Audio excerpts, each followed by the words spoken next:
Hey, what's up guys, WRG with another video. Today I'm going to be showing you how to install Talon Grips on your Glock 20. So if you guys have any questions, leave it down below in the comments. I'll try to help you out. Like, share, and also consider subscribing if you're new to the channel. So without further ado, let's get started. So we're going to need three things. We're going to need a heat gun, or if you don't have a blow dryer, it'll work just fine. Obviously your firearm needs to be unloaded, so let's do a quick safety check. Nothing there. Take the magazine out. Good to go. And of course your Talon Grips. Once your firearm has been safety checked, you're going to want to use this isopropyl alcohol that's included, just alcohol pre-pad, and basically just wipe it down and make sure that there's no debris or anything on your gun, so that when you apply it, it's a nice positive adhesive material attaching on.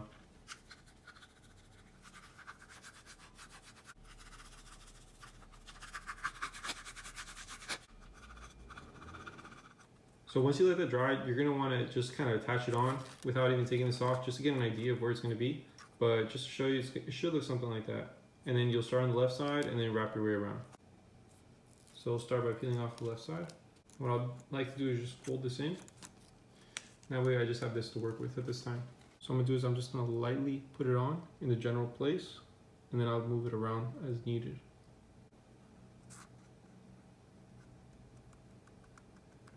You're going to want to make sure that you don't stretch it at all. You just kind of want to roll it on, because if you stretch, that's pretty much going to lead to air bubbles down the line when you heat it up.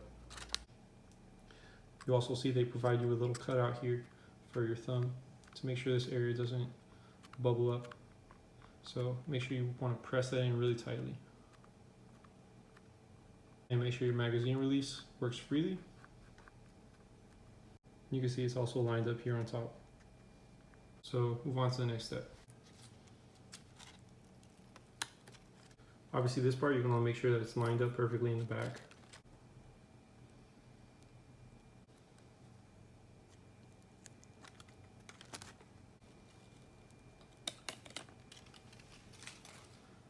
So at this point, I'll just take that off. Once I can see that this is lined up, pat these down.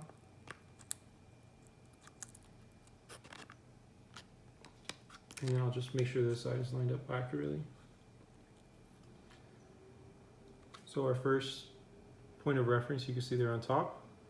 Also, this should be flat right under here. Check the bottom. Make sure you have a little bit of space. So that's good. And then on the front part, let's wrap this around. As you can see, it kind of overlaps. So what we're going to do is we're going to lift this up and then slide this right under.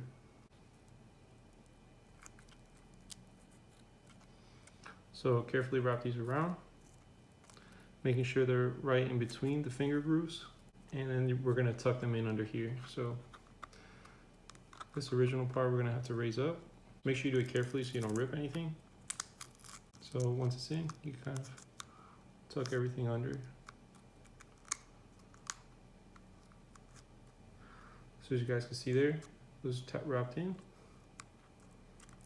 And before I close it, I'm going to make sure I take out any excess here. And now I could close it off. So once you've wrapped it around, you want to make sure you press it in like really well, and make sure that you don't have any spots, that are maybe peeling upwards, because those are definitely going to show when you start heating it up. So just go around, make sure you press everything in nice, and make sure everything is symmetrical and lined up, with any markings, like for example this part, or here you can see the cutouts. So any landmarks that you have on the gun, make sure you use those and you're in the right position before you kind of semi-permanently, attach this on. Now I got my heat gun here, it's connected. What I'm gonna do is I'm gonna use it on low, and I'm just gonna be, lightly heating it up and then pressing it on to make sure I'm getting everything in the right position. Now, if you don't have a heat gun, you could also use a blow dryer. And also remember guys that if you mess up or you start seeing bubbles, stop immediately and just kind of press it in and fix everything as you need to, because once it cools, it's semi-permanently put on. As stated in the instructions, don't heat it up over 130 degrees, or pretty much your goal is to get it to like a warm cup of coffee.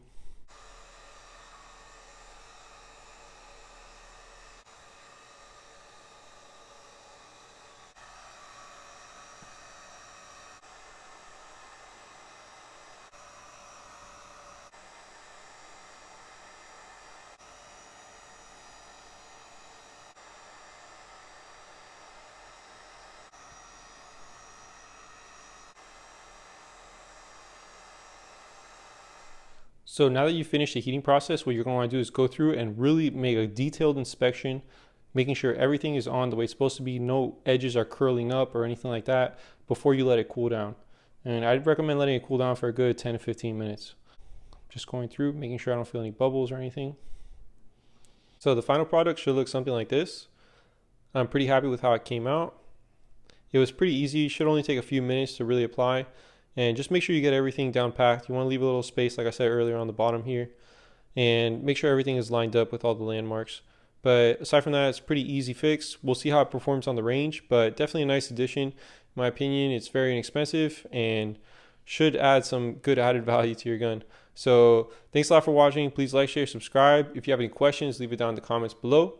Check me out on Patreon. Check out my backup channel, which is Mindset and Tactics. And thanks for watching, guys. Really appreciate the support. So see you guys next time. WRG out. Let's open this up, show you guys how it comes.